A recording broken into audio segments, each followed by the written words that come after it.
ও এই দিক থেকে আওয়াজ আসছে তিস্তা মহাপরিকল্পনা। আমি মাননীয় প্রধানমন্ত্রীকে অভিনন্দন জানাই আরেকবার।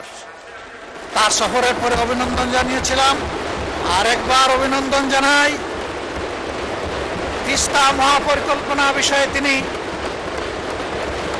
শক্তিশালী বন্ধু দেশ চীনের সাথে কথা বলেছেন এবং পানি সম্পদ মন্ত্রী গতকাল তার বক্তব্যে আশ্বস্ত করেছেন যে ইনশাল্লাহ যে নামেই হোক কাজ শুরু হয়ে যাবে।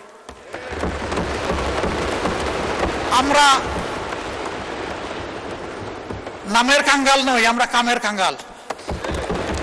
কামটাই দেখতে চাই। নাম নিয়ে শেষ কথা বলে আমি বিদায় নেই। আমি সিলেটের মানুষ, চাকরি করেছি সুনামগঞ্জ, আমার বাড়ি মৌলভীবাজার, বিয়ে করেছি সিলেট জেলায়। 3টা জেলা আমার খাবার হয়েছে। তো সুনামগঞ্জে একটা শিক্ষা প্রতিষ্ঠান স্থানীয় লোকেরা গড়ে তুললেন তাদের নিজের অর্থে এবং পরিশ্রমে। ভালো মানসম্মত একটা কলেজ, কিন্তু এমপিওভুক্ত হয় না। এটা 96-2001 সালের সরকারের সময়। কোন সরকার ছিল এটা বুঝতেই পারছেন। তো মন্ত্রী মহোদয় এলাকার যিনি ছিলেন তার একজন ঘনিষ্ঠ লোককে এলাকার লোকেরা ধরলো যে আমাদের এইটা একটু আপনি করে দেন। সে যখন গিয়ে বলল, তো উনি বললো ঠিক আছে করে দিব, এখানে আমার নাম থাকবে কিনা। ওই যে তাদের সাথে আলাপ করে দেখে লিডার, আর সে আলাপ করছে, লোকেরা খুব মন খারাপ করছে যে সব কিছু আমরা করলাম, ওনার নামে এখন কলেজ দিয়ে দিব, এটা কোন ধরনের ইনসাফ।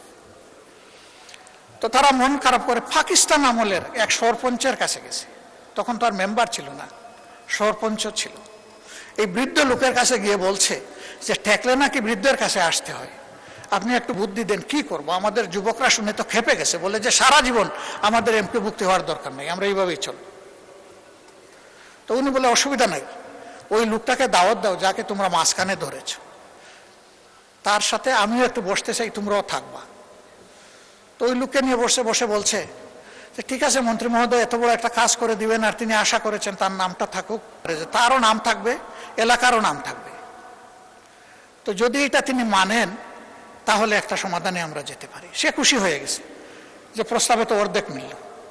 সে গিয়া যখন মন্ত্রীকে বলছে, মন্ত্রী তার গাড়ে ঠাস করে একটা চপ পড়ে বসাই দিচ্ছে। সে তো অবাক হয়ে গেল যে ভালো একটা প্রস্তাব নিয়ে আসলাম, উনি আমারে চোট দিলেন কেন।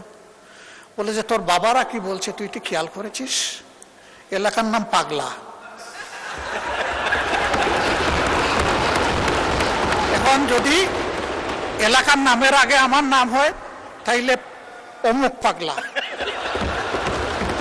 আর যদি পরে হয় তাইলে পাগলা অমুক। যা কিছুই লাগবে না, ওরা তোরে জুতার বাড়ি দিয়েছে, আমি এর বিনিময়ে এমপিওভুক্ত করে দেব। আমি অনুরোধ করব আমরা যেন নামের পিছনে না দৌড়াই, আমরা যেন কাম নিয়ে পড়ে থাকি। ধন্যবাদ মাননীয় স্পিকার।